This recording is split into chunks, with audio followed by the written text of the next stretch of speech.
Hello friends, welcome back to my YouTube channel Train Your Brain. I am Nikita Malik and this is the second lecture of the series Psychology for all teaching exams. ठीक है, तो last class में हमने discuss किया था history of psychology. History तो हमने देख ली थी कि हिस्ट्री क्या है साइकोलॉजी की, कहाँ से साइकोलॉजी का ओरिजिनेशन हुआ. आज हम डिस्कस करेंगे कि हमें क्यों साइकोलॉजी पढ़नी है. हालांकि आप में से बहुत सारे टीचर्स ऐसे होंगे क्योंकि किसी ना किसी टीचिंग एग्जाम की प्रिपरेशन कर रहे हैं, तो ऐसा ज़रूरी नहीं है कि आप सब साइकोलॉजी सब्जेक्ट को डील करेंगे, उसी को पढ़ाएंगे. अलग अलग सब्जेक्ट के टीचर होंगे, लेकिन आपको साइकोलॉजी क्यों पढ़नी है? क्योंकि हमें ये पता लगाना होता है कि बच्चे अगर इस तरीके से एक सर्टेन सिचुएशन में कैसे बिहेव कर रहे हैं तो उनका माइंडसेट क्या है उस सिचुएशन को लेके, और यही हम साइकोलॉजी पढ़ के पता लगा सकते हैं. ठीक है, इसीलिए जब कोई भी टीचिंग एग्जाम होता है तो उसके अंदर एक पोर्शन होता है साइकोलॉजी का कि हम बच्चों के साथ कैसे रिलेट करेंगे, बच्चों को समझाएंगे कैसे. ठीक है, तो study of human behaviour in education is educational psychology की कैसे हम ह्यूमन बिहेवियर को स्टडी करते हैं एजुकेशन की फील्ड में. ठीक है, और एजुकेशनल साइकोलॉजी जो है उसकी शुरुआत किसने की थी? रूसो ने. ठीक है, और रूसो का जो विचारधारा थी वो नेचुरलिज्म आइडियोलॉजी थी, यानी कि प्रकृतिवाद विचारधारा से वो बिलोंग करते थे. नेचुरलिज्म आइडियोलॉजी का मतलब क्या है? नेचुरलिज्म वर्ड से ही क्लियर हो रहा है, यानी कि नेचर से रिलेटेड है. ठीक है, और रूसो का मानना ये था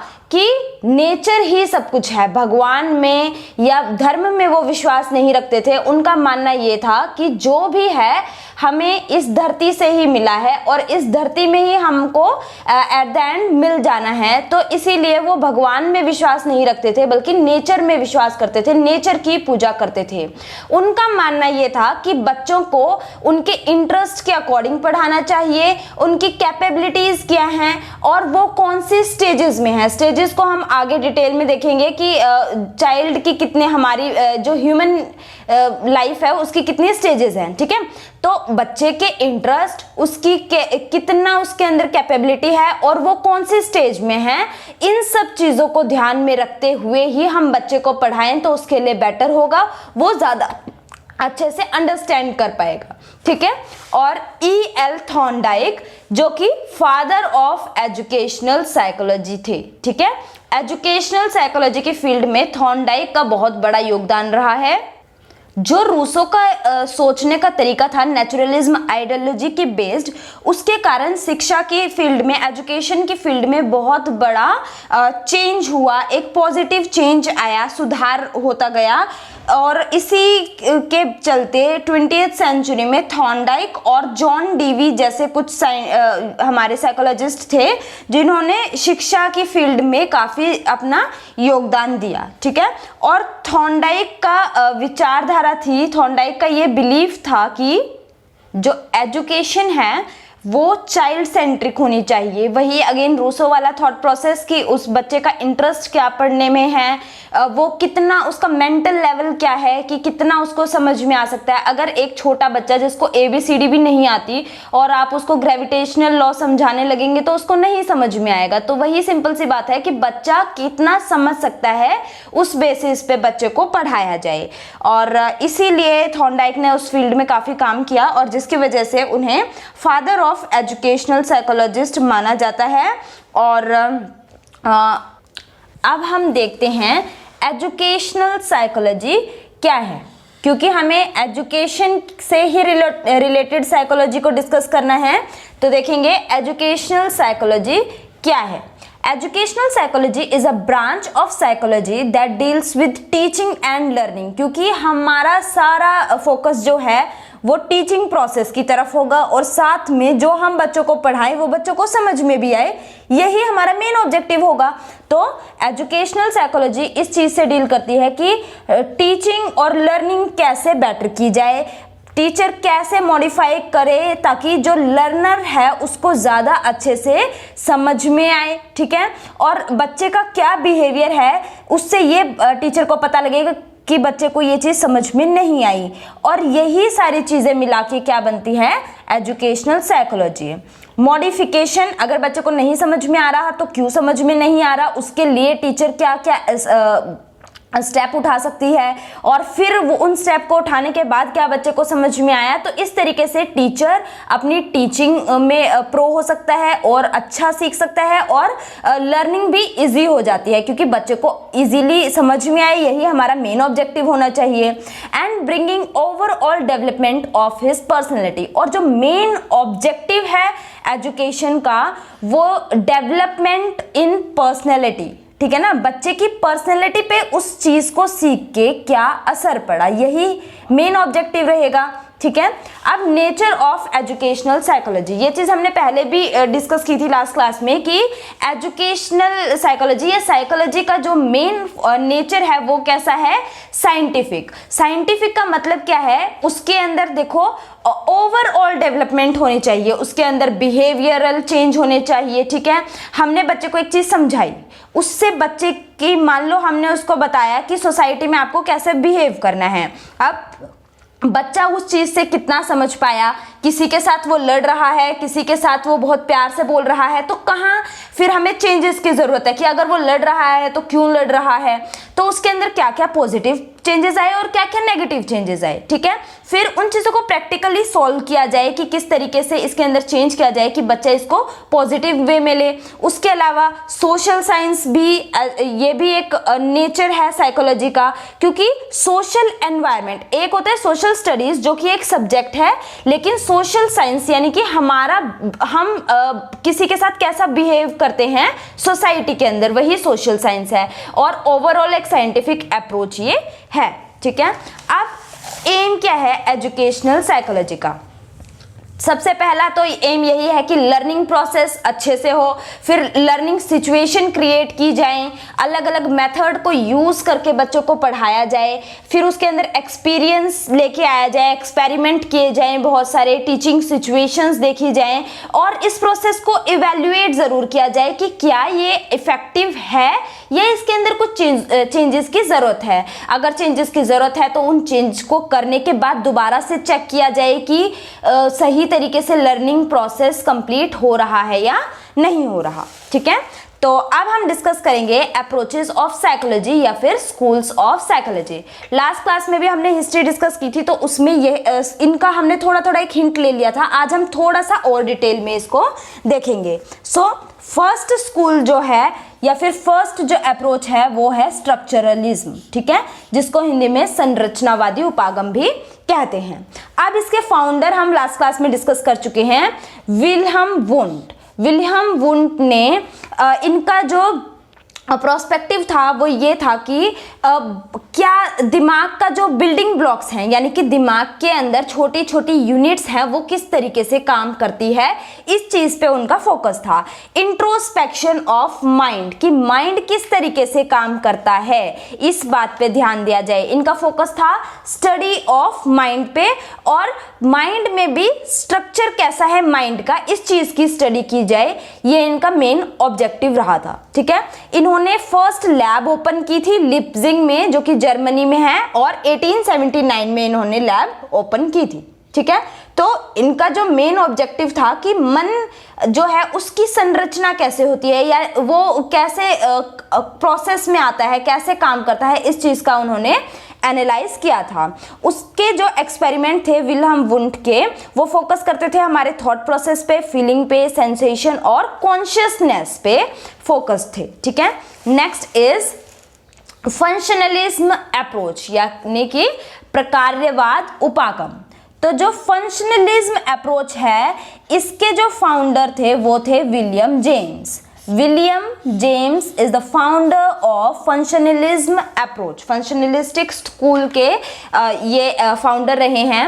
अब इनका मेन ऑब्जेक्टिव बिल्कुल अपोजिट था विल्हम वुंड से। विल्हम वुंड का जहां मानना ये था कि माइंड की डेवलपमेंट, उसका स्ट्रक्चर कैसे काम करता है, उसकी एनाटॉमी कैसे काम करती है, इस चीज को समझना, उसी के अपोजिट विलियम जेम्स इनसे सहमत नहीं थे, और इनका मानना ये था कि बजाय इस बात के कि मन की संरचना कैसे हुई या कैसे वो काम करता है, इस चीज पे ध्यान दिया जाए कि मन क्या करता है और किसी सिचुएशन में व्यक्तियों के साथ कैसा व्यवहार होता है। ठीक है, सो इनका फोकस था dealing of behaviour with environment, कि एनवायरनमेंट में जब 4 लोगों के बीच में आप बैठे हो तो आपका माइंड किसी सिचुएशन में कैसे रिएक्ट करता है और आपका व्यवहार कैसा है, ठीक है।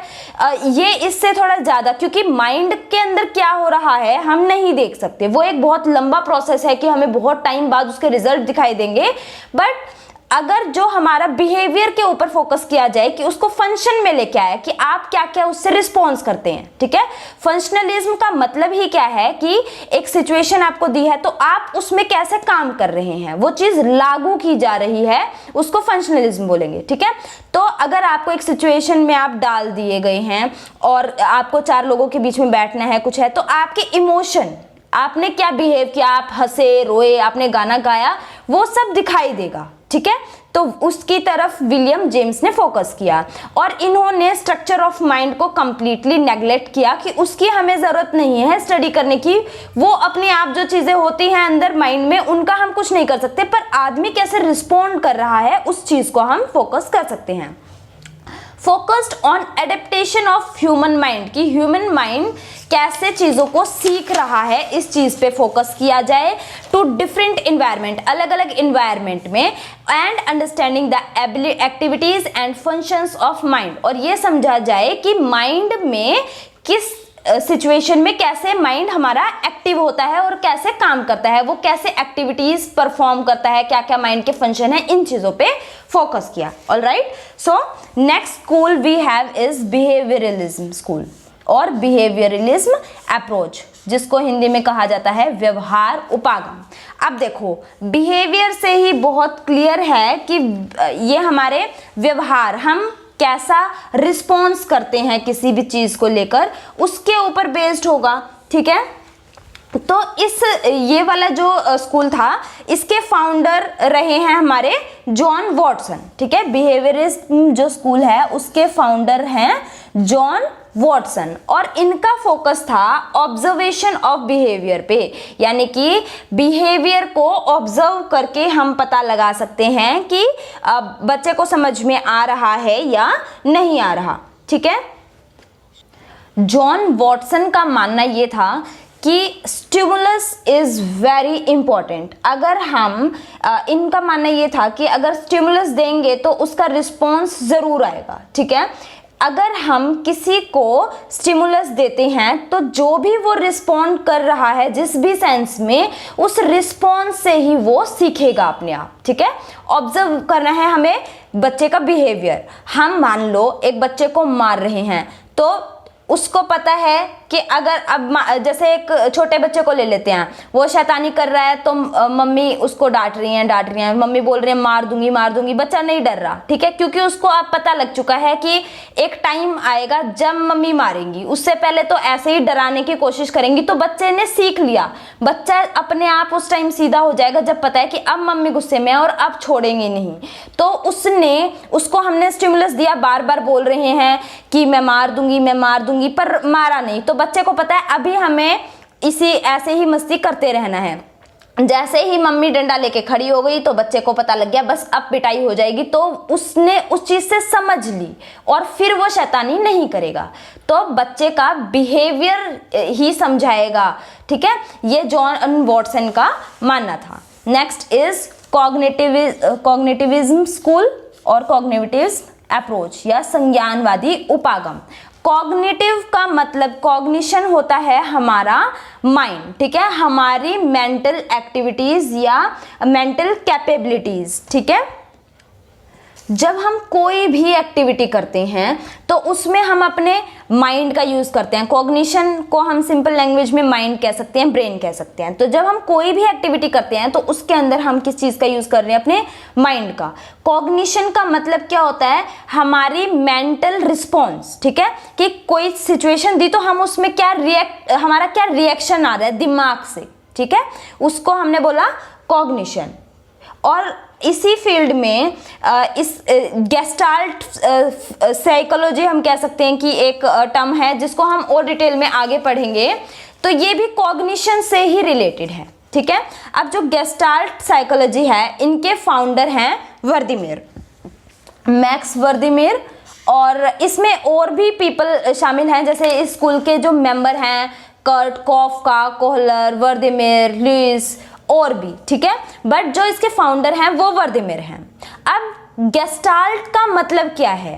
गेस्टाल्ट एक टर्म है जो कि कहाँ से ली गई है? जर्मनी। देखो ये जर्मन वर्ड है जिसका मतलब क्या होता है? होलनेस, यानी कि कंप्लीटनेस, कोई चीज अपने आप में कंप्लीट हो। जो गेस्टाल्ट साइकोलॉजी थी उनका मानना ये था कि हम किसी भी समस्या को सॉल्व कैसे कर सकते हैं अगर हम उसको कंप्लीट एक मान के चले, ठीक है, तो हम उसको सॉल्व कर सकते हैं, बजाय कि हम उसके पार्ट कर दें कि एक पार्ट को पहले सॉल्व किया, जब वो हो गया तो दूसरे पार्ट को नहीं। हमें टोटली देखना है। जैसे मान लो गेस्ट आए तो हम ये नहीं सोचेंगे कि पहले एक चीज बना ली उसके बाद देखेंगे कि और क्या बनाना है। हम एक मेन्यू डिसाइड करेंगे कि हमें ये सब चीजें बनानी है और फिर हम उन सब चीजों के लिए इंग्रेडिएंट्स जो हमें चाहिए वो लेके आएंगे, है ना। तो कंप्लीटली हम किसी प्रॉब्लम को सॉल्व करेंगे, ना कि एक एक इंडिविजुअल एक एक पार्ट को लेकर। तो गेस्टाल्ट एक जर्मन टर्म है, जर्मन वर्ड है जिसका मतलब है होलनेस या संपूर्णता। और गेस्टाल्ट का मतलब ही क्या होता है? होल इज ग्रेटर, यानी कि पूरी चीज बड़ी है और उसी पे फोकस करना है, rather than the sum of its part, कि अलग अलग पार्ट को सॉल्व करके और फिर उनको टुगेदर नहीं करना, फिर उनको इकट्ठा नहीं करना। इसके वजह क्या करना है? पूरे सामान को एक इंडिविजुअल टर्म के तौर पे देखा जाए, यानी कि बड़े लेवल पे उसको देखा जाए, ठीक है। और जो ये गेस्टाल्ट साइकोलॉजी है, इन्होंने एक वर्ड इनसाइट का यूज करना है, यानी कि अंदर। इनसाइट का मतलब क्या होता है? हमारी इनर सेंस जो होती है। तो insight is use to describe human behaviour, यानी कि ह्यूमन बिहेवियर, सबका अलग अलग बिहेवियर होता है, तो किसी एक पर्टिकुलर पर्सन किसी सिचुएशन में कैसे रिएक्ट करता है उसके अकॉर्डिंग इस चीज को सुलझाया जाए या सॉल्व किया जाए किसी भी प्रॉब्लम को, ठीक है। तो ये हुआ हमारा गेस्टाल्ट साइकोलॉजी। इसी तरीके से कुछ और भी हैं। ये हमारे बेसिकली जो 4 स्कूल हैं वो आज हमने डिस्कस किए हैं, और नेक्स्ट क्लास में हम इसी की सीरीज में आगे देखेंगे कि एजुकेशनल साइकोलॉजी के मेथड क्या हैं, किस किस तरीके से हम एजुकेशनल साइकोलॉजी के साथ डील कर सकते हैं। So that's all for today's session. If you like the video then please share it with your friends and don't forget to subscribe the channel. Thank you and have a nice day.